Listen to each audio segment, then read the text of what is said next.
Assalamualaikum warahmatullahi wabarakatuh, teman-teman. Di sini saya akan mengerjakan tugas UAS bahasa Inggris dengan materi membuat presentasi dari materi yang telah dipelajari selama semester 1. Di sini saya akan memperkenalkan nama saya Elda Aryana Andika, nomor NIM 191010351076, kelas 01 TMSK 01, semester 1, dari Teknik Mesin, Fakultas Teknik. Di sini saya akan menjelaskan tentang materi part of sentence. Sekilas tentang part of sentence. Saat kita masih ada di bangku SD, kita masih pernah mempelajari tentang SPOK dalam pembelajaran bahasa Indonesia. Nah, dalam bahasa Inggris, pedoman SPOK disebut sebagai part of sentence. Secara definitif, part of sentence adalah peraturan mengenai struktur kata agar membentuk satu kalimat yang utuh. Kalimat utuh dalam bahasa Inggris sebenarnya cukup tersusun dengan subjek dan predikat. Akan tetapi sebagian besar kalimat tidak tersusun hanya berdasarkan subjek dan predikat saja, tapi juga komponen-komponen lainnya, subjek, predikat, dan komponen-komponen lainnya yang disebut sebagai part of sentence. Perbedaan part of sentence dengan part of speech. Sebelum ini ada banyak perdebatan mengenai mana yang lebih penting dibahas, part of sentence atau part of speech. Banyak yang menyebut part of speech lebih penting dipelajari karena bahasanya lebih mendalam dan konseptual, padahal part of sentence juga sama pentingnya karena berkaitan dengan susunan kalimat secara teknis. Part of speech terdiri dari 9 komponen, sedangkan part of sentence komponennya lebih sederhana, yaitu subjek, predikat, objek, clause, dan phrase.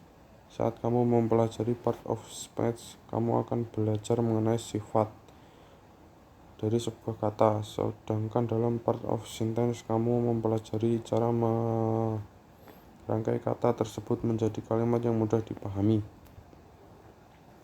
Komponen part of sentence. Seperti yang telah disebutkan, part of sentence terdiri dari 5 komponen, yaitu subjek, predikat, objek, clause, dan phrase. Selengkapnya mengenai kelima part of sentence, mari kita pahami penjelasan selanjutnya. Subjek. Yang dimaksud subjek adalah sebuah atau serangkaian kata yang menjadi bahasan pokok dari kalimat tersebut. Dalam bahasa Inggris, subjek bisa disandingkan dengan verbs, kata kerja, maupun dengan adjektif, kata sifat. Terkait bentuk subjek, terbentuknya subjek bisa berupa noun, pronoun, noun, clause, atau noun phrase. Selengkapnya mengenai jenis-jenis subjek bisa kamu lihat sebagai berikut. Simple subject. Simple subject adalah subjek yang hanya berupa noun biasa, bukan noun clause apalagi noun phrase. Subjek semacam ini tidak memiliki modifier sama sekali. Contohnya pronoun, nama orang, hewan, dan nama tempat. Example: Naruto is my favorite series of anime. Mom bought me a nice day yesterday. She has an enduring personality. Di dalam 3 contoh di atas, yang dimaksud subjek adalah noun, Naruto, mom, dan she. Ketiganya merupakan noun yang asli, tidak memiliki modifier sama sekali. Complete subject. Complete subject adalah subjek yang telah mengalami perubahan dari bentuk sampel nounnya. Perubahan yang dimaksud bisa semacam noun clause atau noun phrase dikarenakan susunannya tidak komplit. Contoh dari penggunaan complete subject bisa kamu lihat sebagai berikut. Example: What they told you it's important. Nanda's dog are useless when she put it to the park. Singing under the rain could be a good novel title. 3 contoh yang di bold di atas adalah contoh complete subject berupa noun phrase dan noun clause. Di contoh ke-1 dan ke-3 subjeknya ada kalimat yang di bold secara keseluruhan, sedangkan di contoh kedua subjeknya adalah anjing dan anjing adalah pemiliknya adalah Nanda. Compound subject. Jenis terakhir dari subjek adalah compound subject yang sebenarnya berasal dari 2 kalimat berbeda tetapi disatukan karena bahasanya sama.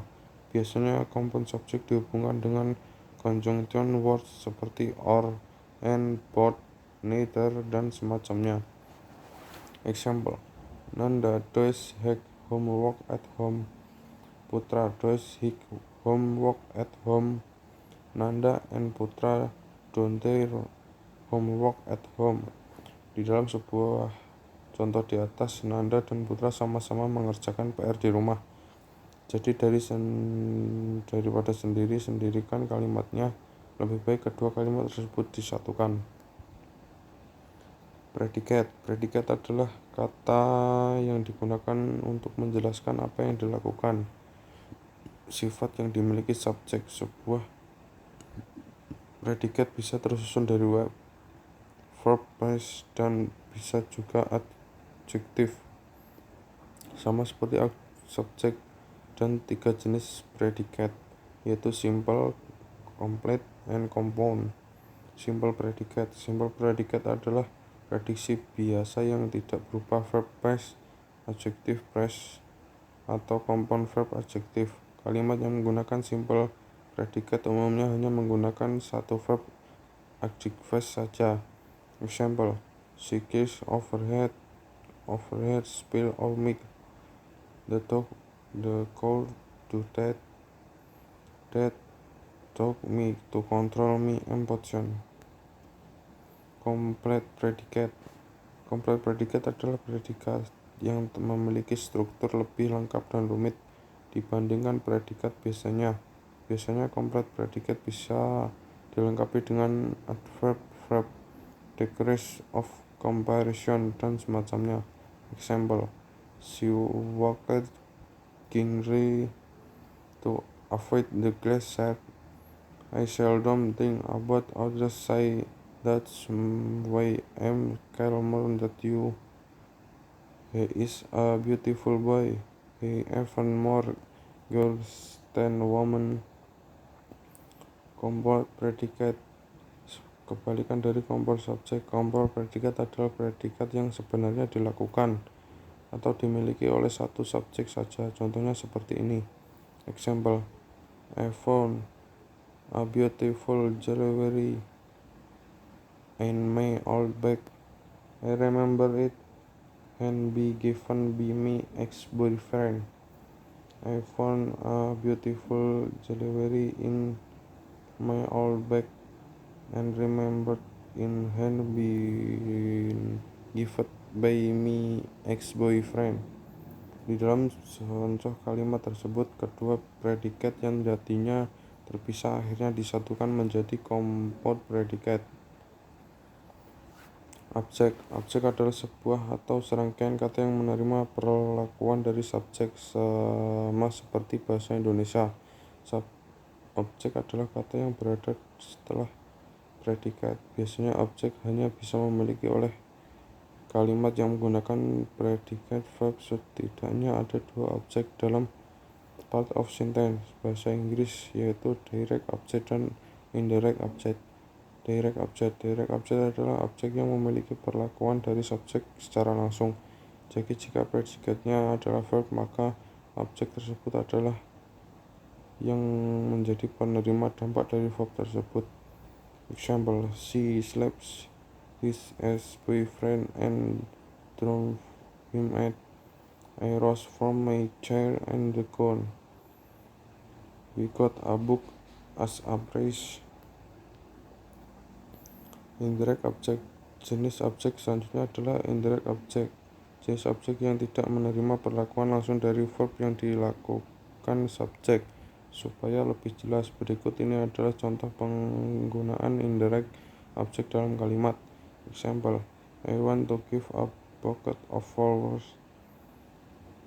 I want to give him a bucket of flowers. Contoh kalimat terakhir adalah gabungan dari dua contoh sebelumnya dengan menyatukan kedua objek. Nah, objek a bucket of flowers akhirnya menjadi indirect objek dari kalimat terakhir. Clause. Part of sentence selanjutnya akan kita bahas adalah clause, yang sebenarnya merupakan gabungan dari subjek dan predikat. Ada dua jenis clause yang wajib kamu pahami saat belajar bahasa Inggris, yaitu independent dan independent clause. Supaya lebih jelas, berikut ini tipe-tipe clause dan contohnya. Independent clause. Independent clause adalah klausa yang memiliki struktur kalimat lengkap dan bisa berdiri sendiri tanpa tambahan kalimat di belakang ataupun di depannya. Banyak kalimat semacam ini bisa kamu mengerti langsung tanpa ada kalimat lain yang jadi pelengkapnya. Supaya lebih jelas, coba kamu pelajari contoh-contoh berikut dan buat perbandingannya. Example, she does want to be my girlfriend because I was teased her when we were young. My cat didn't want to climb down the tree, even if we broke it a playful office. Dua kalimat di atas sama-sama memiliki klausa lebih dari satu. Kalimat pertama memiliki dua independent clause sekaligus, karena kalimat she does want to be my girlfriend dan I was teased her when they were young bisa dipahami meski diucapkan terpisah. Pada kalimat kedua, klausa my candidate want to climb down the tree memang independen, akan tetapi kalimat even if we broke it a play office bukanlah independen klausa melainkan independent clause. Dependent clause di contoh di atas mungkin sudah memahami ada bedanya independent clause dan dependent clause. Dari contoh tersebut kita bisa memahami bahwa dependent clause adalah kalimat yang tidak bisa dipahami jika berdiri sendiri, tanpa kalimat yang lain melengkapi. Contoh dari dependent clause yang berdiri sendiri sebagai berikut. Example, I don't want to go out when it's raining. She is dream that I will never reach. Bagian terakhir dari part of sentence sekaligus yang paling sulit dipahami adalah paresis. Secara garis besar ada setidaknya 4 jenis paresis, yaitu noun phrase, adjektif, preposisional, dan adverb paresis. Selengkapnya kamu bisa melihat penjelasan tentang paresis di bawah ini. Noun phrase adalah kalimat yang dibentuk dari kombinasi adverb, pronoun, dan part of speech lainnya yang diperlakukan sebagai noun. Pembahasan lengkap dari detail tentang noun phrase bisa kamu baca di materi ini supaya jelas. Berikut ini aja contoh dari noun phrase dari kalimat. Example, the phrase of the children was forget some years ago. The good kids are means you couldn't have it. I want to seek a lot of money to buy a expensive car. Adjective phrase adalah adjektif utuh yang dibentuk dari beberapa jenis kata lain yang disatukan dengan adjektif pokok.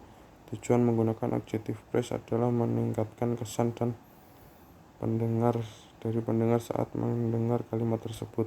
Contoh penggunaan adjective phrase adalah sebagai berikut. Example, the cake you made in the most delicious one. She is the smart student in her class. He is way too rich for a girl like me. Proportional phrase adalah proporsional dilengkapi dengan berbagai jenis kata sehingga menimbulkan makna yang lebih dalam dan jelas. Proporsional yang dimaksud misalnya in order to basic, into, onto, dan semacamnya. Example, the boy is behind the corn on the Would you like to come into the courtyard with me? Don't take through towards him. Advance praise. Bagian terakhir dari penambahan part of sentences kali ini adalah adverb phrase. Definisinya sama seperti jenis phrase yang lain, yaitu adverb yang terbentuk tidak boleh adverb semata, tapi juga noun, pronoun, dan sejenis kalimat lainnya. Example: I parked my car right beside his expensive car.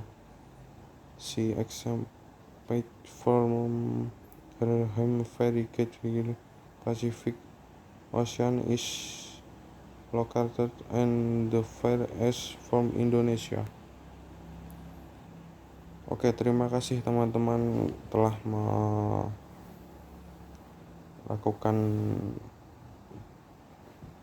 pembelajaran bersama saya, dan saya juga belajar di sini, sama-sama kita belajar. Dan jangan lupa kita tetap menjaga kesehatan kita dengan adanya COVID-19 supaya kita tetap sehat dan tetap bisa bertemu keluarga kita selanjutnya. Terima kasih telah menonton video saya kali ini. Semoga kita tetap sehat semua dan dalam perlindungannya Allah Subhanahu wa Ta'ala. Terima kasih. Wassalamualaikum warahmatullahi wabarakatuh.